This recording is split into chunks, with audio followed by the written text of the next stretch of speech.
Français. Quoi? Les Français. J'arrive. Mais là, c'est correct, on va laisser les Français tranquilles un peu. On va se moquer des Belges maintenant. Ou du Belge. Ou d'un Belge, en fait. Je sais pas pourquoi est-ce que j'ai monté le micro. Il va falloir que je le redescende de nouveau. Mais c'est parce que j'ai monté le micro parce que sa stature, elle est immense. Son talent est sans grandeur. C'est sans grandeur dans le fond, dans le sens que c'est immense, pas dans le sens que c'est minuscule. Je vous demande à tous d'accueillir un poète fantastique, un grand auteur de petite stature, Monsieur Michel Darras.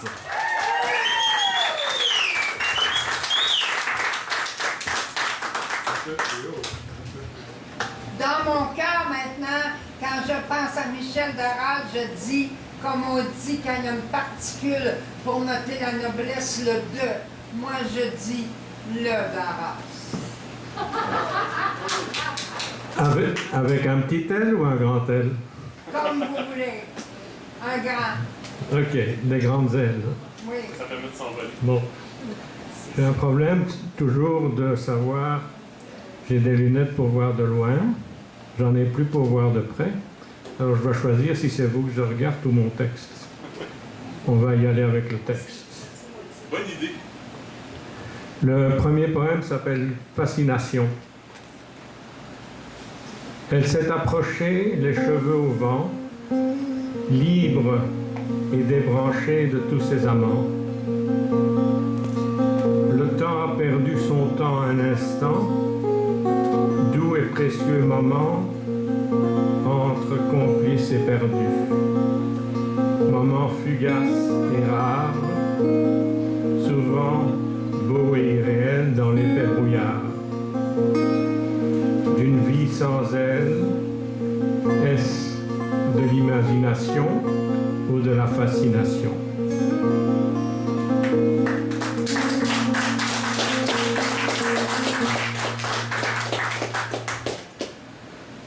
Si vous me regardez, vous ne douterez pas que je suis grand-père. Et effectivement, je le suis. Alors pour l'anniversaire de ma petite fille, qui s'appelle Livia, j'ai écrit un petit texte. Donc le voici. Ça s'appelle Livia. Elle avait 11 ans, en février. Tiens, une goutte de soleil sous un rayon de pluie. L'été sort de son sommeil, la mine riante et réjouie. Elle a des cheveux longs, comme un solstice d'été. Toutes les nuances de blond nous font rêver à satiété. C'est elle qu'elle est si belle, sous ses allures d'adolescente, sa félicité est luminescente. Elle ne peut le cacher, mademoiselle.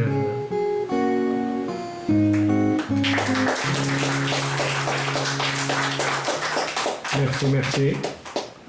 Je dois dire que l'accompagnement de Marc derrière moi, là, ça m'a aidé. Hein? Merci.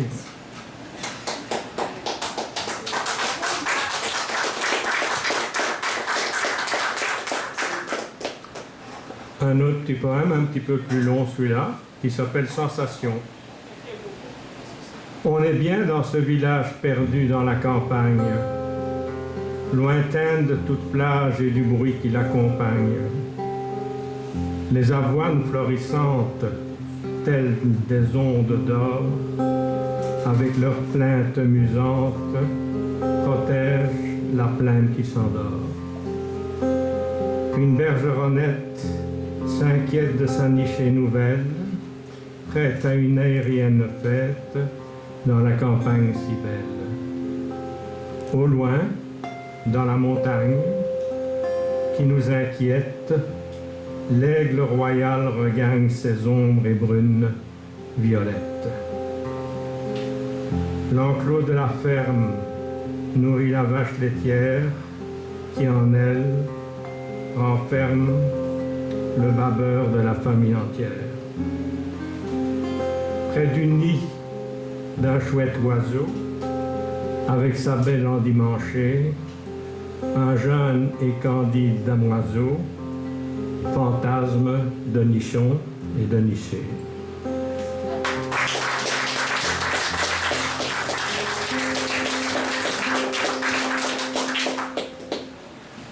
Je lis sur des feuilles parce que c'est la première fois que je lis ce texte.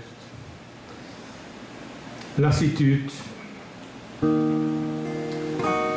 Je suis là de cette vie de déroute. Je suis là au bout de la route.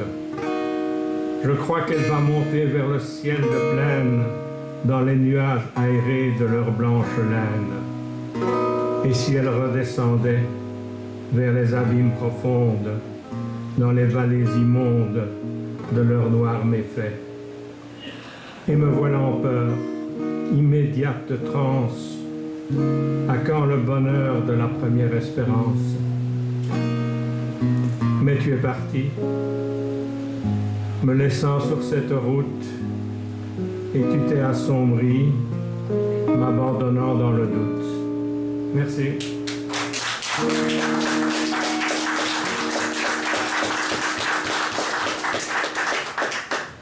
Si Christian me laisse encore une minute, j'ai un petit texte qui s'appelle Surréalisme. Je l'ai appelé Surréalisme parce que je ne sais même pas moi-même ce que ça veut dire. Je vais quand même vous le lire. Mais j'aime ce texte. Je ne sais pas ce qu'il veut dire.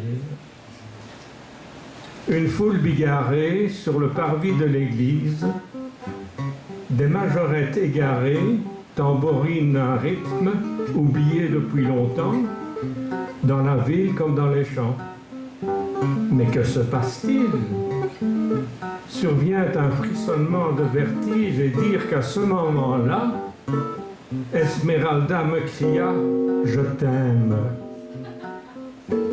Sinon, n'aurais-je pas fini dans les pattes du grand imbécile?